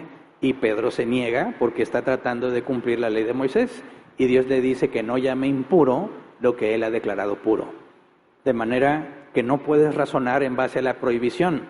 Tienes que poner en la fórmula que Dios declaró limpio los alimentos. Y si Dios los declaró limpios, lo que estaba en el Antiguo Testamento no aplica en cuanto a las leyes dietéticas. Y en el Nuevo Testamento aplica para mantener la paz y la armonía en la congregación, no porque sea algo prohibido por Dios. Siguiente, dice, ¿cómo continúas con el proceso de disciplina con una persona que genuinamente no logra entender su error por más que se le explique o que realmente tiene un punto bíblico que defender? Bueno, como sabemos que el arrepentimiento no viene de nosotros, nosotros no generamos nuestro arrepentimiento, sino que es algo que Dios concede. Cuando tú le das la evidencia a la persona y ves que Dios no le da arrepentimiento, continúas con el proceso. Nuestra obligación no es que se arrepienta, es darle la información para que proceda el arrepentimiento. Y es Dios quien da el arrepentimiento. Entonces nosotros observamos, se le da la evidencia a esta persona y Dios no le concede arrepentimiento, tenemos que avanzar. Y si llegamos al último paso y Dios no le concede el arrepentimiento, entonces será excomunicado. ¿Cómo es que no le concede arrepentimiento a sus hijos? Probablemente no es su hijo. Pero partiendo del hijo pródigo, hay veces que Dios en su sabiduría deja que sigamos necios, ¿verdad? Pero ¿qué es lo que hizo que el hijo pródigo entrara en razón? La miseria a la que llegó. Y hay personas que tenemos que llegar a cierta miseria para poder entender que estamos mal. Y mientras no lleguemos ahí, no lo vamos a comprender. Pero eso lo vamos a analizar, si Dios lo permite, la próxima semana. Es como la señora que quiere que su hijo no tome, pero siempre lo deja entrar aunque llegue tomado. Dices, pues ¿cómo? ¿Cómo va a cambiar el querubín? ¿Cómo? No, por eso hay ocasiones en las que Dios deja que tomemos esas malas decisiones, nos damos de frente contra la pared y otra, y dices como que ya entendí que esto no funciona. Y entonces regresas. Bueno, Dios nos libre de llegar a ese punto. Ojalá entendiéramos por las buenas, ¿verdad? Con la información bíblica y ya. Pero Dios en su sabiduría a veces nos deja llegar a casos tan miserables que ya no tenemos de otra más que reconocer nuestro problema. Siguiente, ¿cuál sería el mejor camino a resolver si una esposa recibe acusaciones por su marido de cosas falsas, por falta de desconfianza sin motivo y eso es repetitivo? Bueno, si estamos hablando de un matrimonio cristiano, se procede con el proceso de Mateo 18, 15 al 17. Si él afirma que hay acusaciones demostrables y la esposa en este caso la niega, hay que traer testigos, hay que avanzar. Qué bueno que salió esta pregunta porque muchos de alguna manera piensan que el matrimonio no tiene nada que ver con la iglesia. No, este proceso de disciplina es para los cristianos en cualquier parte del mundo, en cualquier condición en la que se encuentren. Y si tienes a dos cristianos, no hace diferencia si están casados o no. Si están en conflicto, el proceso es el mismo. Entonces, mujeres, tienes un esposo bien necio que te acusa de muchas cosas falsas. Pare de sufrir. Traiga los testigos. Que el proceso avance. ¿Me explico? Acuérdate que un falso testigo se le debe de aplicar lo que quería que se le aplicara al que estaba acusando. Entonces, si constantemente te están acusando falsamente y tú no avanzas, sufres porque quieres. Porque es tan sencillo, me acusas, yo lo niego, tráeme los testigos. Trae a las personas maduras, con conocimiento bíblico y buen juicio, que determinen si estoy pecando o no. Y ahí vamos a salir de dudas. Y si él insiste, vamos a la asamblea. Él va a tener que ser confrontado ante su falso testimonio. Pero si no lo haces, tú vas a estar viviendo una vida muy difícil y complicada en un matrimonio que no sigue el procedimiento bíblico porque no quieres aplicar el proceso. Y ahí ya sufres porque quieres, ¿verdad? Hasta que llegues a un punto en que dices, ya no tolero esto, voy a avanzar. A eso es a lo que me refiero, que Dios a veces nos deja tomar decisiones equivocadas hasta que lleguemos a un punto de tanta incomodidad que dices, ahora sí ya. Pero te lo puedes evitar desde un principio si sigues el proceso bíblico. Y se acabó el tiempo, ¿verdad? Bien. Hasta aquí nos quedamos entonces. Como quiera veo que la pregunta que sigue tiene que ver con lo que vamos a ver la próxima semana, si Dios lo permite, así que en ese tema abordaremos esa parte. ¿Hay algún aviso en línea? Muy bien. Evento de Día del Niño. Vamos a celebrar a los niños, no porque sea un mandato bíblico, sino que aprovechamos la oportunidad. Si el mundo se pone a celebrar a los niños, nosotros los vamos a celebrar desde un enfoque bíblico. Ya tú celébralo en tu casa como tú quieras. Pero aquí, los hijos de los cristianos, aunque no son cristianos por ser hijos, la Biblia dice que los hijos son santificados por los padres. No tiene que ver con salvación, tiene que ver con el trato y la información que reciben, que nadie más en el mundo la recibe. Solamente los hijos de cristianos reciben una instrucción bíblica, aunque ellos no sean cristianos.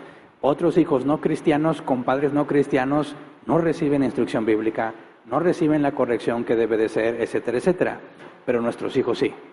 Y aunque no son miembros de la iglesia, siguen siendo parte de la congregación porque están bajo la tutela de sus padres. Y lo que buscamos con celebrar el Día del Niño es hacerles ver que Jesús habló de los niños y dijo: dejen que los niños vengan a mí y no se lo impidan, porque de los tales es el reino de los cielos.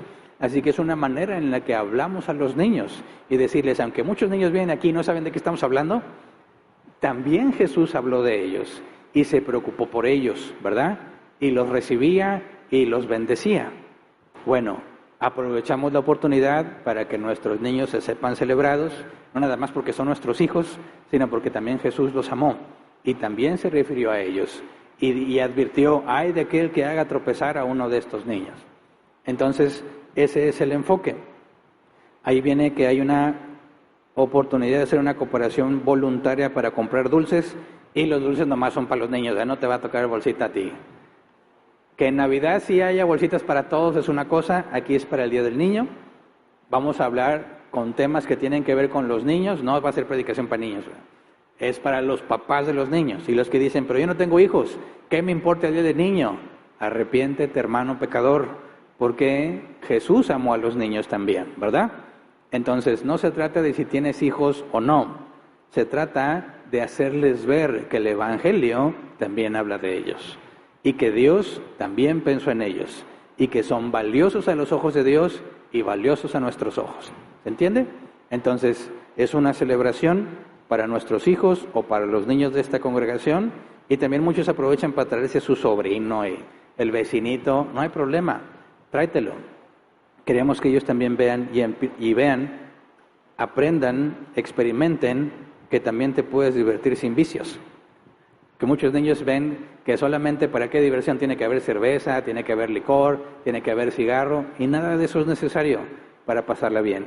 Y en algunos casos, este tipo de eventos es el único que los niños ven de diversión sin contaminación, ¿verdad? Entonces, es una buena oportunidad.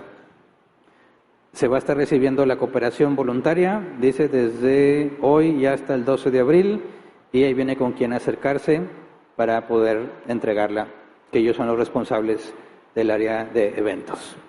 Bien, no hay más avisos en línea, ¿verdad? Ok, despedimos la transmisión. Próximo domingo continuamos. Si alguien se va de vacaciones el próximo domingo, pues se lo va a perder, pero lo puede ver ya en el video que queda en las redes sociales, ¿verdad? A los que se van de vacaciones y no los veo la próxima semana, disfrútenlo, descansen, glorifiquen a Dios donde estén. Yo sé que ya las vacaciones te aleja de la rutina, pero como quiera, aunque estés en la playa en domingo, sigue siendo Día del Señor, ¿verdad? Haz lo bueno, lo agradable, toma un tiempo para disfrutar con tu familia, con tus seres queridos. Sigue siendo Día del Señor aunque tú estés de vacaciones en la playa. Aprovéchalo bien. Y a los demás, pues aquí les seguimos la próxima semana si Dios quiere.